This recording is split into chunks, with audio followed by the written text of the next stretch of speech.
Good evening everyone. Now in this video I have to continue our fundamental right parts, and in this video I have to describe you article 29 and 30 which is speak about the cultural and the educational right. Article 29 बोलता है protection of institution article 29 बोलता है protection of institution of the minority protection of interest of minority के interest को हमने कैसे protect करना है।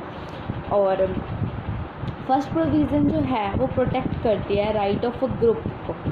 ठीक है, सबसे पहले हम इसके अंदर पढ़ते हैं। ये सबसे पहले इसमें बोला है any section of the citizen residing in the territory of India on any part thereof having a distinctive language script और culture of its own shall have the right to conserve the same. उसने कहा कोई भी section है जिसमें citizen जो हमारी India की टेरिटरी के अंदर रह रहे हैं, किसी भी पार्ट में रह रहे हैं, उनकी लैंग्वेज अलग होती है, कल्चर अलग होता है। फॉर एग्ज़ाम्पल पंजाब में सिख कल्चर को ज़्यादा प्रेफरेंस है, हरियाणा में हरियाणवी लैंग्वेज को ज़्यादा प्रेफरेंस है, महाराष्ट्र में मराठी लैंग्वेज को ज़्यादा प्रेफरेंस है।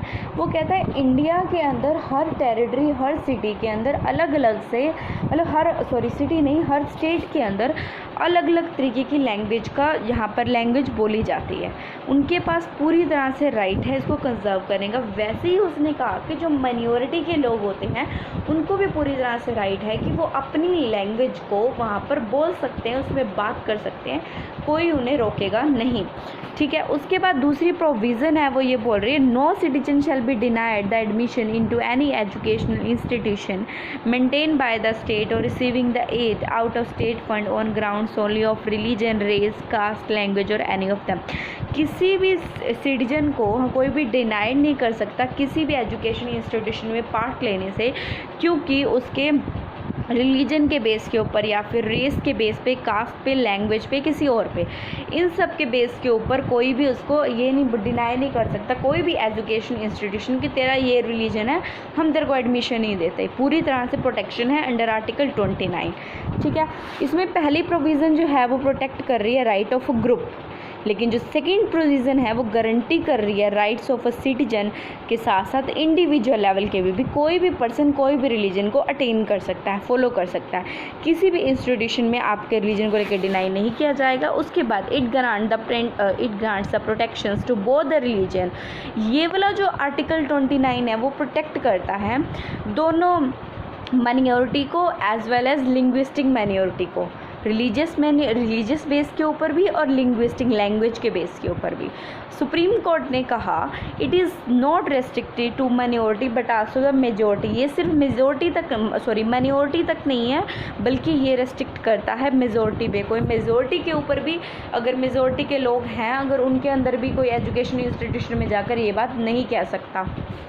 सुप्रीम कोर्ट ने कहा right to conserve the language includes the right to disturb for protection of language, agitate for the protection of the language.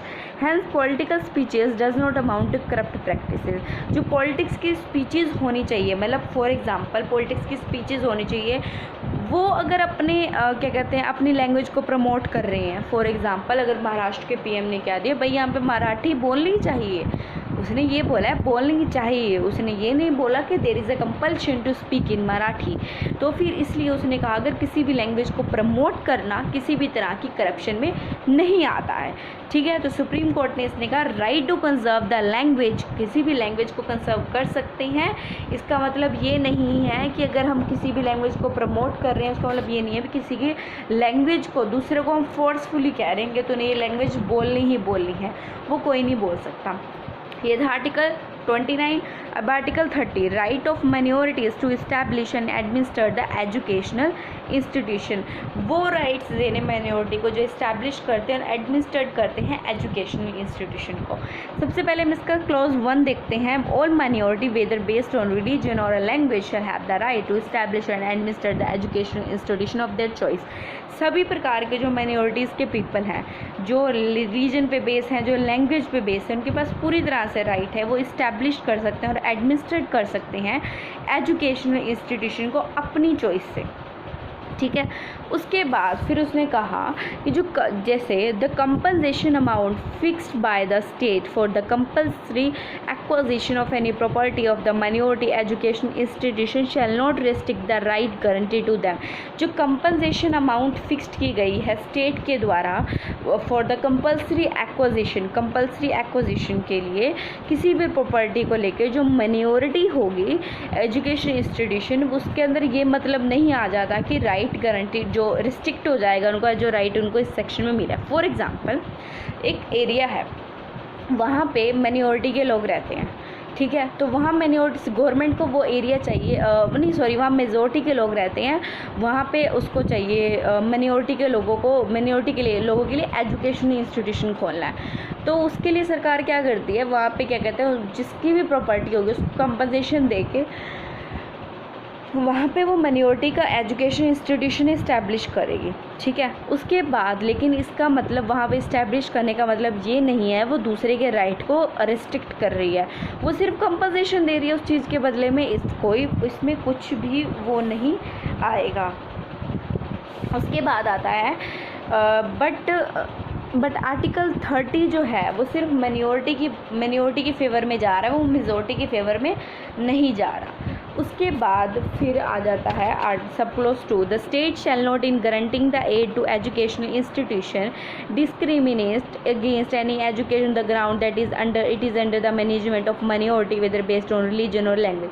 State जो है वो किसी भी तरीके से गारंट नहीं करेगी एजुकेशन इंस्टीट्यूशन को एड जो डिस्क्रिमिनेट कर रहा हो एजुकेशनल इंस्टीट्यूशन को मैनेजमेंट ऑफ माइनॉरिटी के बेस पे, रिलीजन के बेस पे, लैंग्वेज के बेस पे। स्टेट उनको फॉलो नहीं कर सकती, उनको सपोर्ट नहीं करेगी उन एजुकेशन इंस्टीट्यूशन को। माइनॉरिटी एजुकेशन इंस्टीट्यूशन 3 टाइप्स के होते हैं। नंबर पहला जो एक वो टाइप के लोग जो पूरी तरह से रिकॉग्नाइज हैं और उनको मनी जो सहायता होती है वो स्टेट की तरफ से मिल रही है। दूसरे वो हैं recognisation and no money aid, जिनको मनी की वो सहायता नहीं मिल रही है लेकिन वो रिकॉग्नाइज हैं। Number 3 neither the recognisation nor money aid. For example first वाले के अंदर अगर हम देखें recognisation and money aid from the state, इसके अंदर हम अंबानी का एग्जांपल लेते हैं जिसको सब जानते हैं और इनके अंदर फॉर एग्जांपल ले रहे हैं, it is not functioning in our practical life. Ambani का एग्जांपल ले रहे हैं जिसको सभी जानते हैं और स्टेट भी उसको मनी एड दे सकती है। Number 2 recognisation and no money aid, Mallya, Vijay Mallya, जिनको सब जानते हैं लेकिन उनको स्टेट जो है मनी एड नहीं देती। एक फिर वो कैटेगरी आती है जिनको ना कोई जानता है ना किसी को कोई मनी एड प्रोवाइड करता है, जो ऐसे कि नॉर्मल पीपल जिनके पास खाने के लिए कुछ नहीं, उनको कोई नहीं जाता और सरकार भी उनको कुछ इतना प्रोवाइड नहीं कर रही है। तो जो पहले की 2 हैं उनको गवर्नमेंट जो है सुपरवाइज करती है। उसके बाद एक केस आया था Malankara Catholic college case 2007 supreme court की जजमेंट। इसमें क्या करेगी, सबसे पहले कुछ इसके ग्राउंड्स थे, 8 ग्राउंड्स थे। सबसे पहला ये था चूज़ गवर्निंग बॉडी, स्टेट इसके अंदर चूज़ करेगी कि कौन सी गवर्निंग बॉडी है वो जो उसको चलाएगी एजुकेशन इंस्टीट्यूशन को। Number 2 appoint the teaching and non teaching staff, और अपॉइंटमेंट करना टीचिंग और नॉन टीचिंग स्टाफ को। Number 3 admit the eligibility of students, जो स्टूडेंट एलिजिबल होंगे इन इंस्टीट्यूशन के अंदर आने के लिए उनको एडमिशन देना। Number 4 use its properties and assets for benefit of institution, और प्रॉपर्टीज़ वगैरह यूज़ करना गवर्नमेंट की जो ज़रूरत है, बेनिफिट है इंस्टीट्यूशन के लिए। Rights are for equality with the majority, not to place majority in advantage position. जो राइट दिए गए हैं मेजोरिटी जो क्या कहते हैं माइनॉरिटीज़ को, वो मेजोरिटी के साथ इक्वल लाने के लिए, ना कि माइनॉरिटीज़ को एडवांटेज देने के लिए। उसके बाद number 6 rights are not absolute nor it include the right to mal administration. जो राइट एब्सोल्यूट नहीं है, जो मेल एडमिनिस्ट्रेशन को ले रहे हैं, वो यहाँ पर राइट्स नहीं आएंगे। Number 7 ensure the administration is efficient and sound, जो एफिशिएंटली जो इंश्योर करते हैं, जो साउंड है एडमिनिस्ट्रेशन को, वो। फिर number 8 extension of aid does not alter the nature and character of minority education, वो उस एड को एक्सटेंड करना जो अल्टर नहीं करता नेचर और करेक्टर को और माइनॉरिटी के एजुकेशन को, उनको extension of aid does not alter, इस तरह की उनको एड प्रोवाइड करना जो उनके नेचर और करेक्टर जो है माइनॉरिटी इंस्टीट्यूशन को उनको मतलब इफ़ेक्ट ना करे। ये थे हमारे आर्टिकल 29 to 30।